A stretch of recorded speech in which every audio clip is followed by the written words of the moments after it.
بسم اللہ الرحمن الرحیم۔ حضرت ابو ہریرہ رضی اللہ تعالی عنہ روایت کرتے ہیں کہ رسول اللہ صلی اللہ علیہ وسلم نے فرمایا، بہت سے روزے دار ایسے ہوتے ہیں جنہیں ان کے روزے سے سوائے پیاسا رہنے کے اور کچھ حاصل نہیں ہوتا،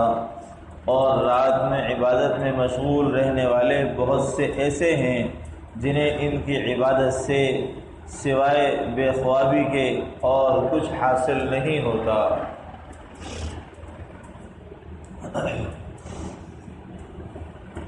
اس حدیث کا مطلب یہ ہے کہ جو شخص روزہ تو رکھے مگر اس کی نیت میں اخلاص و للہیت نہ ہو، اور ساتھ میں جھوٹ بولنا، غیبت کرنا، بہتان لگانا، جھوٹی گواہی دینا، اور اسی طریقے سے شریعت کی جتنی ممنوعات ہیں جن سے بچنا ضروری ہے، ان تمام چیزوں سے نہیں بچتا، تو فرمایا کہ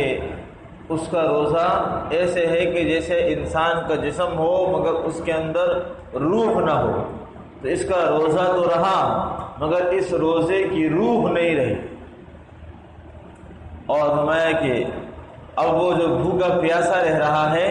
تو اس کا بھوکا پیاسا رہنا ایسے ہی ہے جیسے کہ وہ بیکار میں فالتو میں بھوکا پیاسا ہے، اگرچہ جو شریعت نے اس کے اوپر روزے کو فرض فرمایا ہے اس فرضیت سے تو وہ نکل جائے گا کہ اس نے اپنا فریضہ ادا کر دیا، مگر وہ ثواب سے اور روزے کے اصل مقصد سے محروم ہو جائے۔ اور اسی طریقے سے رمضان کے مہینے میں راتوں میں عبادت میں مشغول رہتا ہے مگر دل اور قلب کی حاضر نہیں ہے، اور ساتھ ساتھ نیت میں اخلاص نہیں ہے، سچائی نہیں ہے، صدق نہیں ہے، تو فرمایا کہ وہ جاگ رہا ہے دنیا کی نمود و نمائش کے لیے، ریاکاری کے لیے، کہ لوگ کہیں گے کہ دیکھو ماشاءاللہ بڑا شب گزار ہے، بڑا عبادت گزار ہے، راتوں رات عبادت میں لگا رہتا ہے۔ اس کے دل کی کیفیت یہ ہے، اندر کے جذبات یہ ہیں کہ لوگ یہ چاہ رہا ہے کہ لوگ مجھے یہ کہیں کہ یہ رات کو جاگنے والا ہے، بڑی عبادت کرتا ہے، مگر اس کے جاگنے میں اور عبادت میں للہیت اور اخلاص نہیں، اللہ کے لیے اعمال نہیں، تو فرمایا کہ اس کا جاگنا بھی بے سود ہے، بے فائدہ ہے، کسی مقصد کا جاگنا نہیں ہوگا۔ تو فرمایا رات تو گزر جائے گی مگر اس رات کے گزرنے سے اس کو کچھ حاصل نہیں ہوگا، سوائے یہ ہے کہ اس نے شب بیداری کی ہے، رات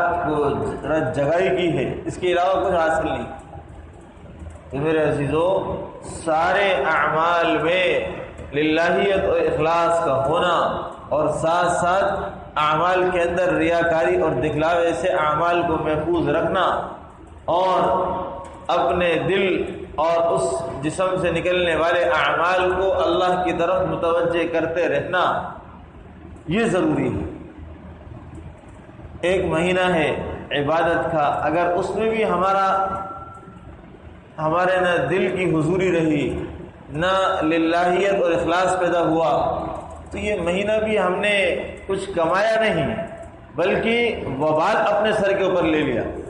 ایک تو عمل نہ کرتے تو چلو اتنا گناہ نہ ہوتا،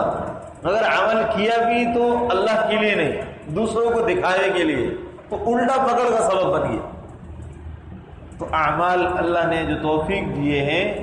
ان اعمال کو للہیت، اخلاص، اللہ کے لیے خاص کرتے رہنا، نمود و نمائش، ریاکاری اور دکھلاوے سے اپنے اعمال کو بچاتے رہنا،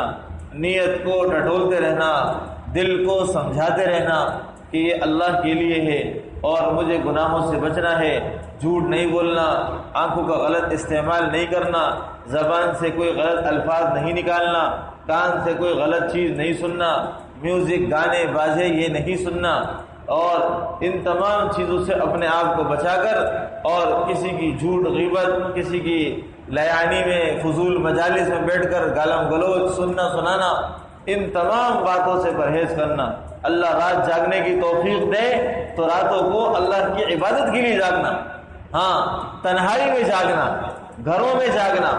وہاں کوئی نہیں دیکھ رہا، وہاں آپ کو دیکھنے والے آپ کے اللہ ہیں اور آپ ہیں، اس کا فائدہ حاصل ہو جائے۔ اللہ تبارک و تعالی ہمیں